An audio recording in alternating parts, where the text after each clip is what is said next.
Bonjour, aujourd'hui on va faire l'exercice 2 du TD numéro 3 d'analyse 1. Donc voilà l'énoncé de l'exercice.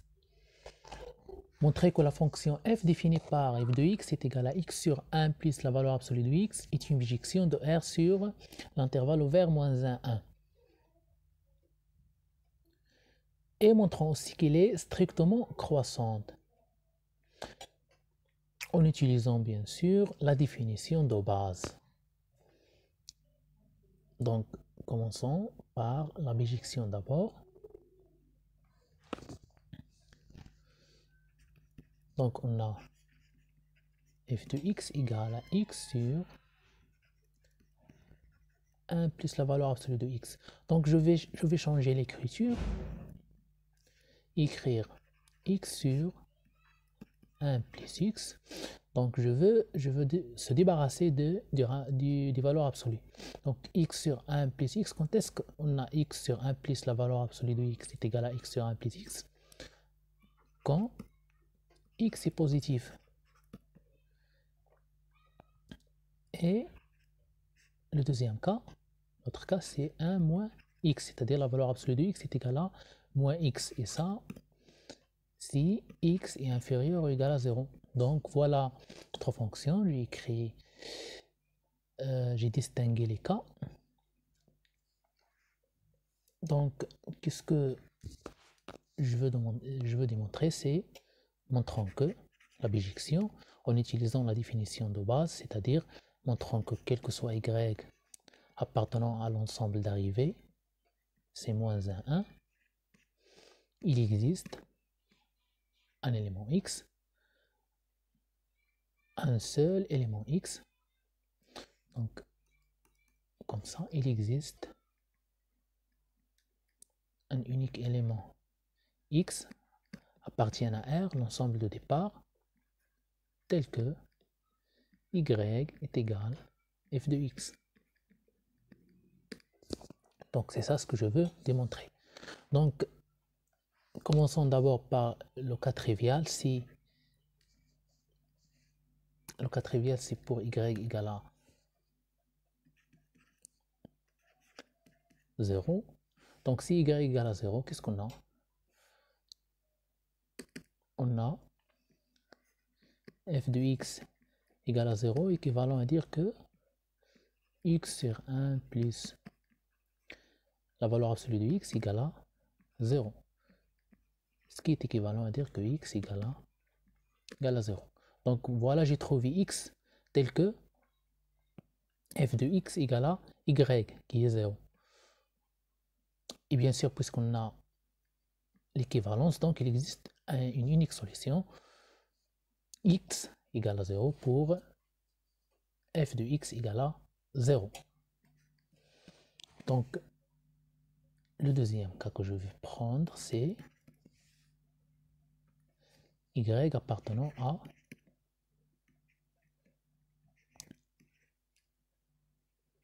0, 1. J'ai exclu le 0 parce que j'ai déjà traité le cas du 0. J'ai exclu le 1 parce que 1 n'appartient pas au domaine d'arrivée. Donc si y il est appartient à 0, 1, donc je vais chercher x. Existe-t-il un x appartient à R tel que f de x égale à y. C'est quoi f de x? C'est x sur 1 plus la valeur absolue de x égale à y. Et on a y compris entre 0 et 1, c'est-à-dire y est positif strictement. Puisque y est positif strictement, donc x sur 1 plus valeur absolue de x est positif aussi strictement. Donc, et le dénominateur est positif, 1 plus valeur absolue de x, donc x doit aussi être positif. Donc, le x qu'on cherche doit être positif, donc x doit être positif. Donc, puisque x doit être positif, parce que y est positif, donc la valeur absolue de x, ça sera égal à x. Donc, f de x égale à y, équivalent à quoi?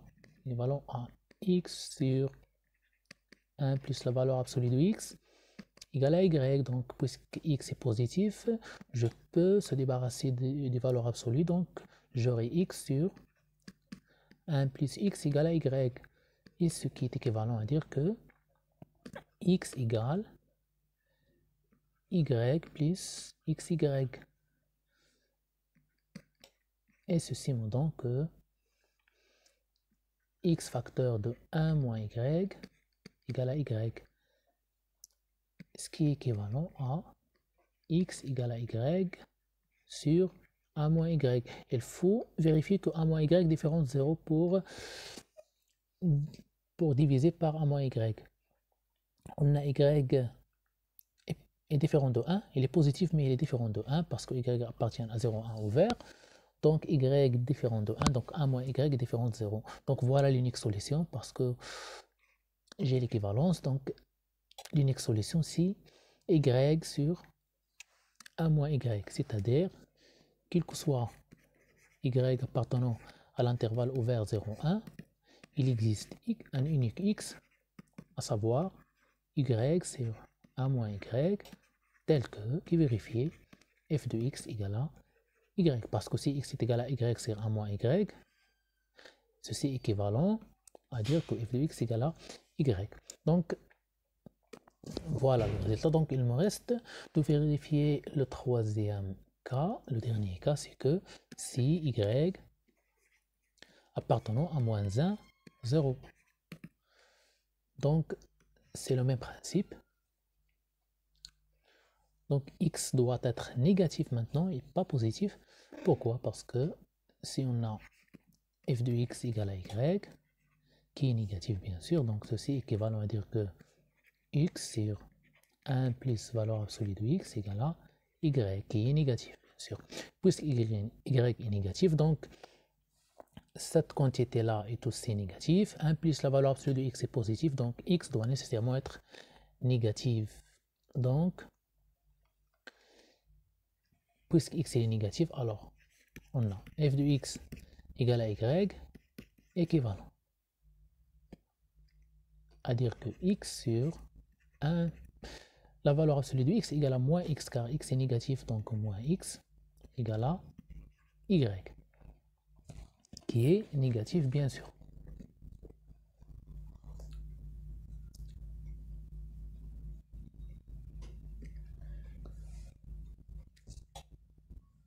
Donc, ceci est équivalent à dire que x il est négatif, moins x il est positif, donc 1 moins x est positif. Donc, je multiplie par 1 moins x dans les deux côtés, j'aurai que x égale y fois 1 moins x.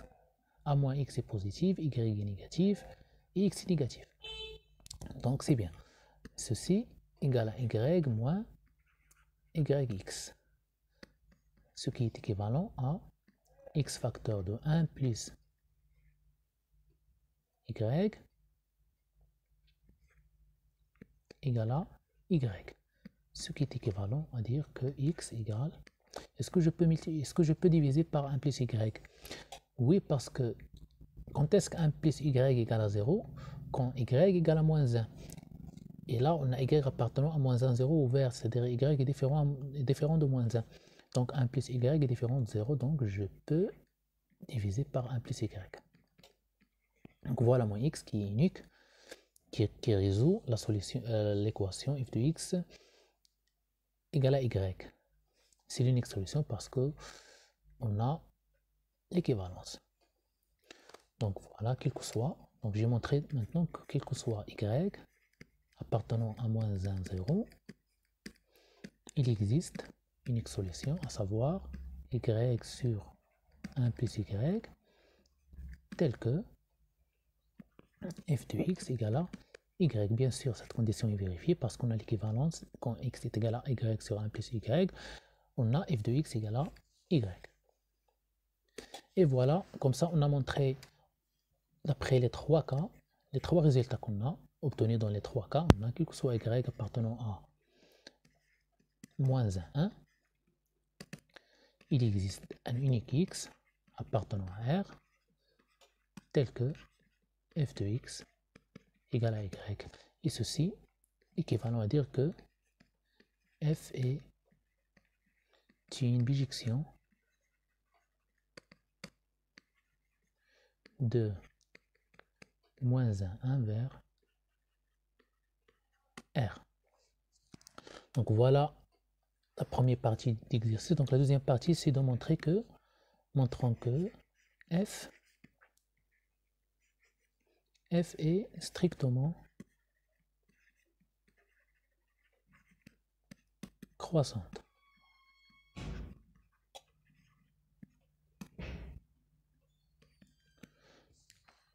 Donc pour montrer que f est strictement croissante, je vais aussi utiliser la distinction des cas. Donc on va montrer que, pardon, on va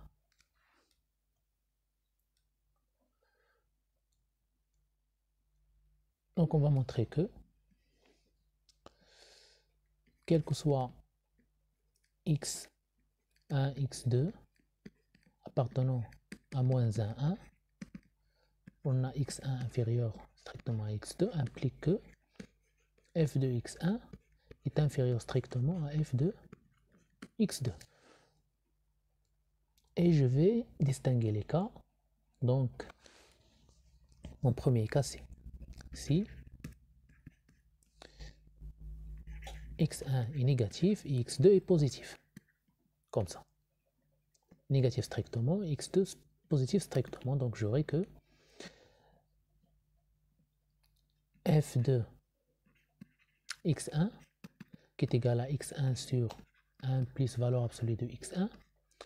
Donc f de x1 va avoir le même signe que celle de x1.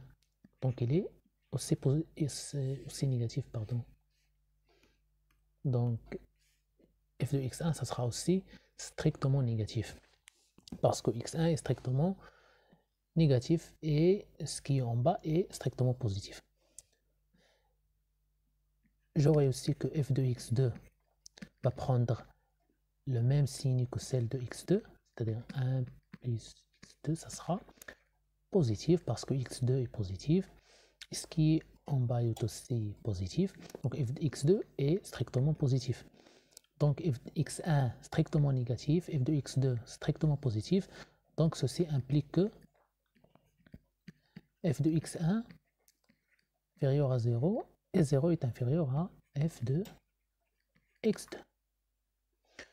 Donc pour ce cas-là, j'ai montré que f est strictement croissante. Passons à les cas qui restent. Donc c'est quoi? Maintenant, on a posé que x1 inférieur à x2. Donc on peut aussi faire que x2 inférieur à 0. Là, x2 inférieur à 0, inférieur à x1. Mais ce n'est pas la peine d'étudier ce cas parce que x2 et x1 jouent le même rôle. Donc je vais répéter la même démarche pour montrer la même chose. Donc il n'est pas nécessaire de traiter ce cas-là. x1 et x2 jouent le même rôle. Donc le cas qu'il faut traiter, c'est si x1 et x2 sont tous les deux négatifs ou bien sont tous les deux positifs. Donc je vais essayer par tous les deux sont positifs, c'est-à-dire x1, x2. Donc x2 supérieur à x1, x1 supérieur à 0.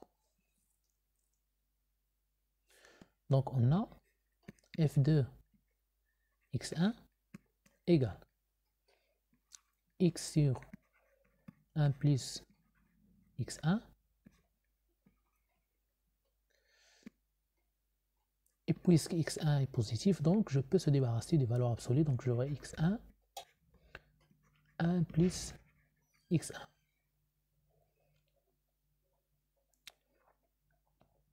Et ceci mon don. Donc je vais changer l'écriture.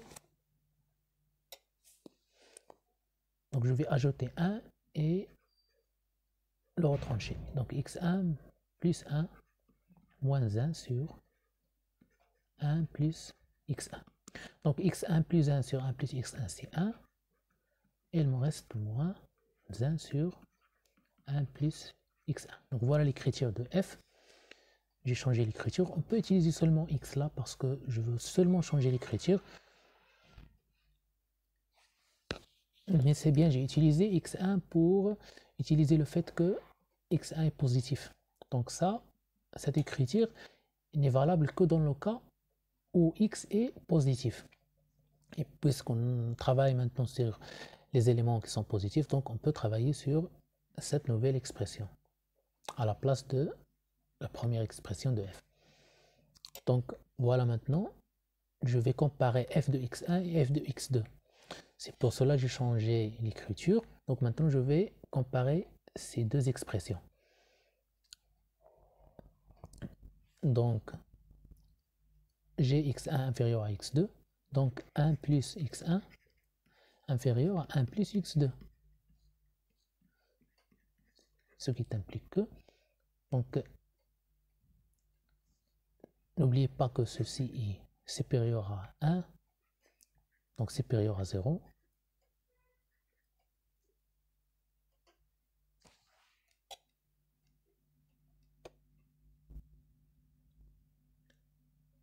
Et supérieur à 0, donc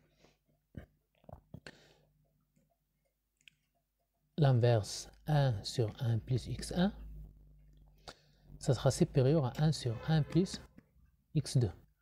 Et je vais multiplier par le moins qui est là, donc j'aurai implique que moins 1 sur 1 plus x1 est inférieur. Je vais changer le signe de l'inégalité. Le sens, je vais changer le sens d'inégalité. Donc c'est moins 1 sur 1 plus x2. Et ceci implique que je vais ajouter le 1 directement là. Donc 1 moins 1 là, plus moins. Plus moins. Donc pour mieux écrire ça, donc 1 moins 1 sur 1 plus x1 est inférieur à 1 moins 1 sur 1 plus x2. Plus avec le moins, c'est moins. Plus avec le moins, c'est moins. Et ceci implique que cette expression, ce n'est que f de x1 inférieur strictement à f de x2. Et voilà, comme ça, j'ai montré que f est strictement croissante dans ce cas-là. Donc, il me reste un seul cas, c'est que si les deux éléments sont négatifs. Donc, j'ai commencé par l'un est négatif et l'autre positif. Après, tous les deux sont positifs. Maintenant, tous les deux sont négatifs. Donc, x1 inférieur à x2 inférieur à 0. Donc, dans ce cas-là, je vais chercher l'écriture de f2 de x en général. f de x, c'est x. Bien sûr, si x est négatif. f de x, c'est x sur 1 plus la valeur absolue de x, qui est égal à x sur 1 moins x, parce que la valeur absolue de x, ça sera moins x, parce que x est négatif. Ceci est égal à moins x sur, j'ai fait sortir le moins, donc là, ça sera x moins 1, l'inverse de 1 moins x. Donc, ce qui est égal à moins, je vais retrancher 1 et l'ajouter sur x moins 1. Donc, f de x, ça sera égal. X moins 1 sur x moins 1, c'est 1. Avec le moins, c'est moins 1. Le moins qui est là, je vais le garder. Moins. Il me reste 1 sur x moins 1. 1 sur x moins 1. Et maintenant, je vais utiliser cette expression pour vérifier si f de x1 est inférieur à f de x2. Donc, on a x1 inférieur à x2. Donc, x1 moins 1 est inférieur à x2 moins 1. on sait déjà que x1 et x2 sont négatifs. Donc x1 moins 1 et x2 moins 1 sont aussi négatifs. Inférieur ou même à moins 1. Et ceci implique que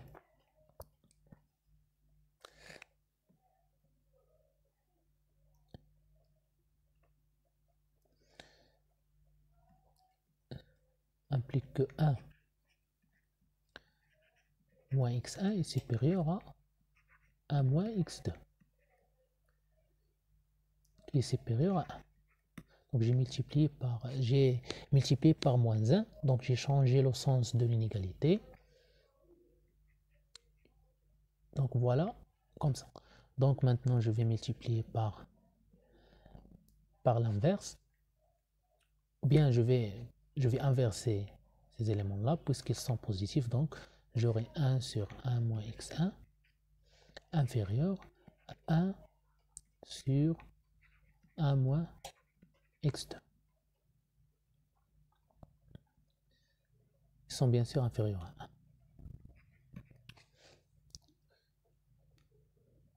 Donc seulement, pour être clair, c'est f de x là égale à moins 1 moins 1 sur x moins 1. Je peux changer ça et écrire c'est moins 1 plus 1 sur 1 moins x. Donc j'ai enlevé le moins, mais j'ai changé x moins 1 par 1 moins x. Donc là, je reviens là, donc j'aurai 1 sur 1 moins x1, 1 sur 1 moins x2. Qu'est-ce qu'il me reste pour avoir f de x1 et f de x2? Il faut enlever moins 1, ou bien retrancher moins 1. Donc, moins 1 plus 1 sur 1 moins x1 est inférieur à moins 1 plus 1 sur 1 moins x2. Et ceci implique que f de x1 inférieur strictement à f de x2. Donc voilà, j'ai commencé par x1 est inférieur à x2. J'ai trouvé que f de x2 est inférieur à f de x1. Bien sûr, là j'ai retranché moins 1, donc c'est 0 là, et là c'est 0. Mais c'est pas la peine d'ajouter ceci. Donc, f est strictement croissante. Donc là, voilà, comme ça on a étudié la croissance de f. Merci pour votre attention et à bientôt.